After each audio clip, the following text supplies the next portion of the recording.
Hemm biżejjed provi sabiex Jimmy Magro jitpoġġa taħt attakkuża fuq frodi u abbuż ta' fondi tal-Unjoni Ewropea. Il-qorti ddikjarat li hemm biżejjed provi sabiex l-eks segretarju ġenerali tal-Partit Laburista jitqiegħed taħt attakkuża wara li f'Lulju kien mixli b'dawn l-akkużi li hu qiegħed jiġħad. Fix-xhieda tiegħu id-direttur tal-investigazzjonijiet finanzjarji fih dan id-Dipartiment tal-Awditjar Mark Said xed li lura fl-2014 id-Dipartiment irċieva żewġ allegazzjonijiet separati fuq Magro li investigazzjonijiet waslu għal konklużjoni li kienu nħolqu sitwazzjonijiet artifiċjali sabiex jitkabru r-rifużjonijiet mill-fondi Ewropej. U spjega li d-dokumenti miġbura fosthom fatturi tal-lukandi u formuli tal-attendenza ntużaw biex jintalbu rifużjonijiet illeġittimi fuq is-saħħa tal-laqat illi fil-verità kienu laqat statutorji u mhux parti mill-proġetti Ewropej.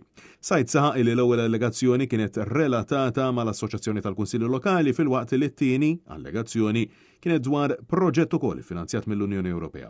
Id-diviża insistiet illi m'hemm l-ebda każ kontra Magro iżda l-qorti preseduta mill-Maġistrat Giannella Camilleri Buzotti li ddeċidiet illi l-proċess għandu jkompli u li l-provi jippreżentaw każ prima facie kontra l-akkużat. Sa dan it-tant l-AKL resqet applikazzjoni biex tiġi rikonoxxuta bħala parti mill-quta fil-proċeduri.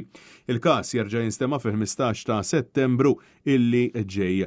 Prosekuzzjoni qed titmexxa mis-Superintendent Renny Stivala fil-waqt li l-avukati Michael Xriħa, Franco De Bono u Roberto Spiteri qed jiddefendu lil Magro.